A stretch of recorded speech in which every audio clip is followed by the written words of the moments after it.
Salam dəyərli izləyicilər, hər birinizi kanalımıza xoş gördük. Bu günlərin qərarı aldıq ki, buraxılış imtahanından sonra motivasiya verici bir video çəkək və sizi blok imtahanına hazırlayaq. Abituriyentlər üzərində öz sözünü demiş, burada 4 müəllimimiz mənimlə bərabər iştirak edir.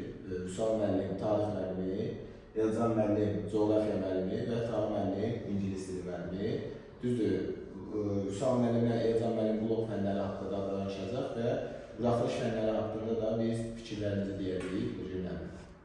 İlk öncə deyim ki, riyaziyyat fənni üzrə birinci buraxılış imtahanına nisbətən ikinci buraxılış imtahanında deyərəm ki, 20% sual səviyyələri çətin düşdü. Ancaq da yenə bunun ötəsindən gəlmək olar. Çünki asan sual tipləri də çox idi. Həddən artıq çox idi. Sadəcə mətn tipli sualların sayı açıq suallarda deyək ki, orada ehtimal sualı var idi, digər sual var idi. Onlar hamısı biraz mətn baxımından şagirdin səbrini sınayan suallar idi. Gərək səbirlə onu oxuyub, diqqətlə yazmaq lazım idi. Hesablama səhvi edən məzunlarımız oldu, diqqətsizlik edən məzunlarımız oldu, 100 yazan məzunlarımız oldu. Hər birinə uğurlar arzu edirəm. Ancaq yenə də dönə-dönə deyirəm ki, birinci imtahana nisbətən biraz çətin oldu. Bu haqda Taha müəllim də ingilis dili haqqında fikirlərini desin. Buyurun, Taha müəllim. Salam, hər vaxtınız xeyir olsun, hörmətli abituriyentlər, həmkarlar. Ümumi şəkildə buraxılış imtahanında ingilis dilindən danışsaq, martın 2-sində keçirilən imtahanla martın 9-u arasında olan imtahan fərqini hər bir fəndən bəlkə də görmək olardı, çətinlik səviyyəsinə görə. Çox da çətin sayılıq olmaz. Müəllimin dediyi kimi, Elşən müəllimin dediyi kimi 20-30% müəyyən suallarda fərqlər var idi. Amma ötəsindən gələnlər biləcək suallar idi. Sadəcə buraxılış imtahanının ayrı-ayrı vaxtlarda keçirilməsi heç bir vaxtı ədalət prinsipini tam qorumağa imkan vermir. Və bundan əlavə buraxılış imtahanı bildiyiniz kimi şagirdlər üçün ən böyük blok imtahanından əvvəl özlərini blok imtahanına daha yaxın hazırlamaq üçün bir motivasiya imtahanı sayılır olar. Və bu imtahanlar necə nəticə göstərmələrindən çox şey asılıdır. Və buraxılış imtahanının da gedişatına görə birinci imtahanda daxil olarkən, imtahan başlayarkən dinləmənin keçirilməsi və onun hansı səviyyədə olması, asanlıq, çətinlik və yaxud da ki, səsləndirmə sisteminin səhv və düz olmasının bunun imtahanın ümumi gedişinə təsiri çox böyükdür. Mən ümumi şəkildə məsləhət görürəm ki, şagirdlərimizə özlərini tez bir zamanda toparlasınlar və buraxılış imtahanı artıq yekunlaşır. Bunların nəticələrinin artıq necə olacağını biz gözləyəcəyik. Müəllim, görək coğrafiya haqqında nə kimi fikirləri var və blok imtahanına şagirdlərə necə dəstək olacaq? Deməli, Elşən müəllim, bu buraxılış imtahanından sonra uşaqlarda riyaziyyat imtahanından, bir də ingilis dilindən, bir də Azərbaycan dilindən demək olar ki, rahatçılıq yaranıb. Necə deyim, yəni onsuz da boşluqlar yaranıb. Yəni ingilis dildə, Azərbaycan dildə artıq növbəti imtahanda olmayacaq, ikinci qrup üzrə deyirəm, yəni coğrafiya olduğuna görə deyirəm. Uşaqlar üçün rahatçılıq nədən ibarətdir? 3 məşğələ, yəni 3 hazırlıq, 3 fən, yəni belə deyək, yəni riyaziyyatdır, tarixdir, bir də coğrafiya. Uşaqlara məsləhət görə bilərəm ki, onların hər birini bir günə salsalar, bir günə bir məşğələ, bir hazırlıq, bir fənə salsalar, onlar üçün daha rahat olar, daha da yaxşı mənimsəyə bilərlər, daha da yaxşı təkrar edə bilərlər, testlərdə də rahatçılıq yarana bilər onlarda. Yüklənmə qabiliyyəti baxımından da düz deyirsiniz, uşaqlara Mən belə başa düşdüm ki, yəni bu gününü ancaq coğrafiyaya ayırsın. Bəli, əsas ancaq riyaziyyatına ayırsın, digər fənlər. Bir şey də əlavə edim ki, əsas blokda demirəm, 3 fənin üçü də əsasdır, amma riyaziyyat, coğrafiya, burada 150 ballıq fənlər olduğuna görə, yəni bal gətirdiklərinə görə, tarix də 100 bal gətirir, orada heç bir problem yoxdur, yəni onun özünün də öz önəmi var, yəni o deyərək 5 barmağın 5-ə də 1 olsa, bu işi rahat şəkildə görə bilərik, yəni belə deyirəm mən sizə. Amma əsas bu mərhələdə üstünlük, siz dediyiniz kimi, coğrafiya verilməlidir ki, coğrafiya olaraq yüksək bal versin. İkinci fən kimi riyaziyyata üstünlük versinlər ki, çünki riyaziyyatı birinci buraxılışda imtahan verirlər. Orada da yüksək bal versin və ən sonuncu da, yəni deyə bilərəm, tarixdir. Tarixdən də çalışmaq lazımdır ki, %100 nəticə göstərməsən də 70%, 80%, 90%, 95% nəticə göstərmək lazımdır. Siz yəni coğrafiyadan nə kimi materiallar işlədəsiniz misal üçün? Məsəl üçün, sürət qrupları deyirlər, bütün müəllimlər deyir ki, sürət. Coğrafiyadan nə kimi materiallar işlədəsiniz misal üçün? Məsəl üçün, sürət qrupları deyirlər, bütün müəllimlər deyir ki, sürət qrupları. Yəni, həftənin hər günü bizdə əlavələr olacaq. Orada öz testlərində olacaq. Demək olar ki, dilin öz sualları olacaq. Əvvəlki sınaqlardan da oxşarları olacaq. Qəbulun oxşarları da olacaq. Yəni, coğrafiyada belədir ki, yeni suallar türklərə əsaslanmışlar. Oradan bir də görsən ki, tərcümə edib bizim dilə çevirirlər. Yəni, bizim dildən onun dil arasında heç bir fərq yoxdur. Sadəcə olaraq, yəni bir balaca tərcümə edəndə müəyyən səhvlər yaranır. Bir hərfin özü uşağı çaşdırır. Yəni, qoymur ki, uşaq sualı rahatca başa düşsün və onu testi işləsin. Məsələn, bundan əvvəlkilərdə siz onunla qarşılaşmışsınız. Məsələn, və o sualla qarşılaşmışsınız. Coğrafiyada da yeniliklər yoxdur. Yəni, deyim ki, çox yenilik var belə falan. Düzdür, var, əlavə qeydlər var, əlavələr var, biz onları qeyd edirik. Coğrafiya onsuz da dəyişməz bir fəndir də, yəni. Orada məsəl üçün, Bazardüzün zirvəsi 466-dır. Onu biz necə dəyişə bilərik? Yəni, onu dəyişmək mümkün deyil. Düzdür, tarix fənində, digər tarix fənində də, məsələn, orta əsrlər tarixi olsun, Azərbaycan tarixi. Məsələn, görürsən ki, döyüşlərin biri başqa vaxt verir, gələn başqa vaxt verir. O düzgün bir şey deyil. O uşaq üçün çətinlik yaradır. Yəni, çünki biri başqa cür öyrənir, gələn başqa cür öyrənir. Onun üçün əlavə çətinlik yaradır. Amma coğrafiyada elə bir şey yoxdur. Coğrafiyada əsas nədir? Əsas 5 məsələdir. Əsas 5 dənə məsələ 100% düşür. O 5 məsələnin xüsusi olaraq düsturu bilməlisən ki, işləyəsən.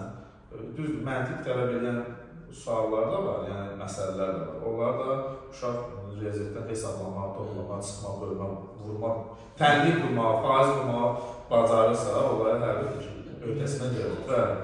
Həm də Azərbaycana xüsusi olaraq fikir vermək lazımdır ki, çünki 30 sualın hardasa bir 9, 12 arası, 13 arası Azərbaycandan düşürür.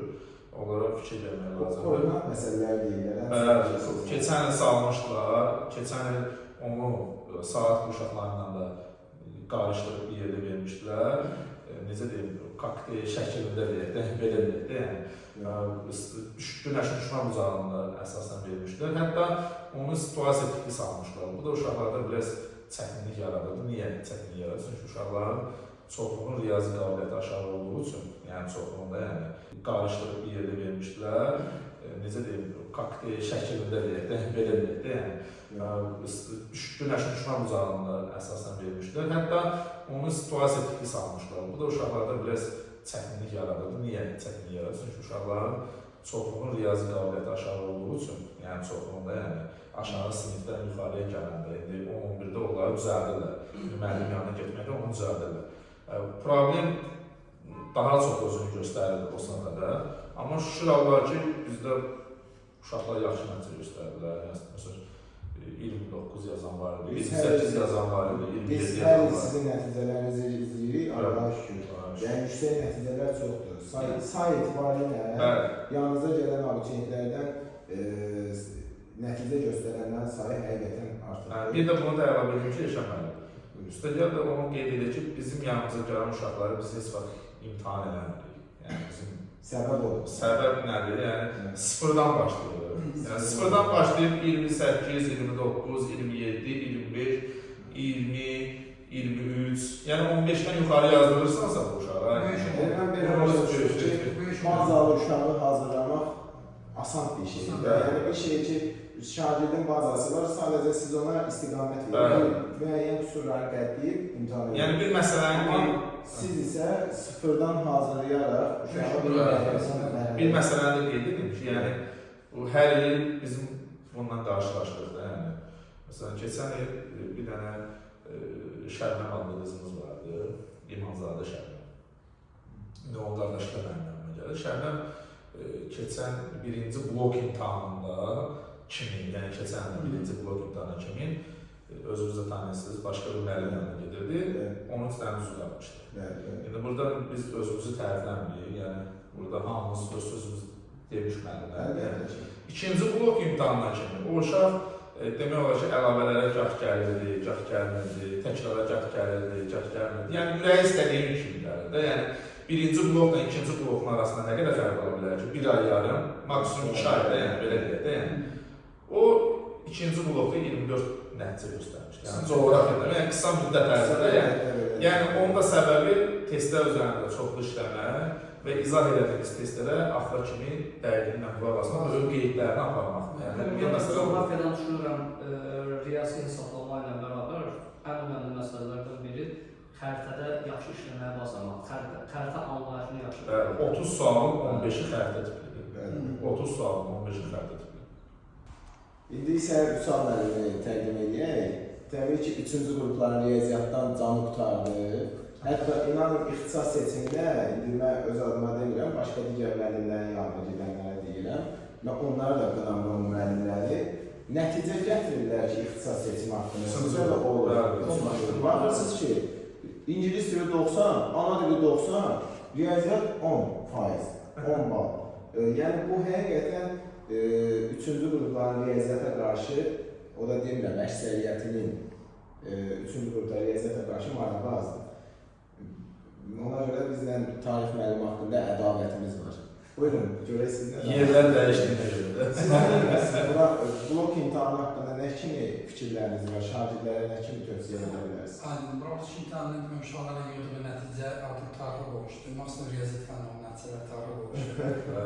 Uşaqlar çox diqqətli buraxılış imtahanından sonra blok imtahanımız ayırmağa vaxtları çox qalacaq və Zemanın dediyi kimi ondan sonra uşaqlar blok imtahanından çox diqqət yönəldir. Ədəbiyyat, coğrafiya, tarix və riyaziyyat fənlərinə, digər həmçinin 4-cü qrup olan fənlərinə. Orada da bizim sürət qruplarımızda uşaqlar qatıraraq daha yüksək nəticə əldə edə bilərlər və tarix fənlərində uşaqlar ən çox diqqət ediləcək məsələlər son dövrdə baş vermiş hadisələrdir ki, onlardan sual tapşırıqları sağlanacaq. Həmçinin vətən müharibəsi, müharibənin səbəbləri, nəticələri və Qarabağımızda, doğmuş Şamımızda, Laçınımızda, Füzumuzda aparılan böyük quruculuq, böyük qayıt işlərinə aid suallar da salınacaq ki, bunlara da şagirdlər daha çox diqqət yetirməlidir ki, bunlardan imtihana suallar salınacaq. Qarşıdakı 3 ərzində ki, tarix fənli uşaqlar necə hazırlaşılacaq haqqında mən bir məlumat verim ki, ən çox istifadə edildikləri test toplusu, yəni 1 nömrəli test, Dövlət İmtahan Mərkəzinin testləridir ki, birinci, ikinci istifadə toplu testləridir ki, həm coğrafyanın, həm tarix fənli uşaqlar istifadə edirlər ki, yəni onların mükəmməl səviyyədə başa düşərək işləyən uşaqların nəticəsi 80+ olur, yəni 100 bağlıdırsa 80+dür, 150 bağlıdırsa 100+ üstəcə nəticə əldə edə bilər. Vəsait olarsa biz təbii ki, öz vəsaitlərimizdən, öz konspektlərimizdən istifadə edirik. Bu arada deyim ki, mənim üzr istəyən sözünüzü kəsim. Ortaq şagirdlərimiz var, həmişə soruşuram. Vüsal müəllimdə bəyəndiyiniz hansı bir xüsusiyyətini deyim və yaxud material, ən çox sizin konspektlərdən danışırlar. Bir də müəllim çox başa düşülən dildə konspekt yazır. Yəni qısa məzmundur. Aynen. Yəni bu istiqalə daha çox diqqət yetirsinlər. Yəni burada vaxt az qalıb deyə, ən çox uzun-uzadı şeylər oxumaqdansa, mövzuya qəbula ən çox hansı mövzular düşürsə, onlara diqqət etmək lazımdır. Qısa qeydlər apararaq yüksək nəticə əldə edə bilərlər təbii ki, may ayında və iyul ayında keçirilən imtahanlarda. Adətən uşaqlar may ayında keçirilən imtahan verir və aşağı nəticə yığır, biraz motivasiyadan düşür, amma blok imtahanlarının şansı onda gətirir ki, uşaqlar bu fənlərdən 2 dəfə imtahan verirlər. Həm may ayında, həm də ki, iyul ayında. Yəni may ayında nəticə aşağı olanda iyul ayında artırmaq şansları olur. Bu blok imtahanla bağlı bəzi şeyləri qarşı-qarşıda təhlil eyni şeyləri kodlaşdırmağa nə vaxt biz də bu şeylərin şahidi oluruq. Şagirdlərə məsləhət görərdim ki, ümumiyyətlə abituriyentlərə məsləhət görərdik ki, blok imtahanının 2 mərhələsində də imtahan vermək şansları olsa da birinciyə daha ciddi hazırlaşsınlar. Yəni bəzən ikinciyə ümidli olurlar, birinciyə şanslarını yoxlamaya çalışır bəzi şagirdlər, abituriyentlər. Amma sonra qısa bir müddət ərzində özlərini toparlamaq da çətin olur. Çünki motivasiya aşağı olanda ikinciyə də hazırlaşmaq çox çətinlik yaradır. Ona görə də məsləhət görürəm ki, birinci imtahana daha ciddi hazırlaşırlar. İnşallah ki yaxşı nəticələr Yaxşı da oradan nəticə Çünki yayda hamı istirahət havasında olur, oxumağa meyli azalır. Amma onu da qeyd edeyim ki, ikinci imtahana çalışan uşaqlarda daha da çox. Yəni Orada nəsil uşaq. mən keçən il məndə Jalə adlı uşaq var idi, İbadova Jalə. Birincidə 27 yazmışdı coğrafiyadan. Amma halbuki o 30-a layiq uşaqlardan biri idi, yəni namizədlərdən biri idi. Amma ikinci imtahanda 28 düz yazdı. Düzdür, 632 bal topladı. Hər ikisində demək olar ki, ballar bir-birinə yaxın idi. Yəni birində birinci imtahanda 632, ikinci imtahanda da 678 idi, 679 bal toplamışdı. Yəni burada da heç bir önəmi yox, fərqlilik yoxdur. Bir sualın belə əhəmiyyəti bir şey deyil. 0,5 balla kəsilən uşaq görmüşəm. 0,5 balla. Bəli. Mən özüm gimnaziya məzunu olmuşam. Biz əvvəlki kimi, indiki məzunlar kimi 3 il, 4 il hazırlığa getmirik. Bilirsiniz ki, 11 illik bir proqramı riyaziyyat adına deyirəm. Niyə görə 11 deyirəm? Çünki riyaziyyat 1-ci sinifdən aşılanır. Ta 11-ci sinifə. Məktəbə qədərdən daha doğrusu.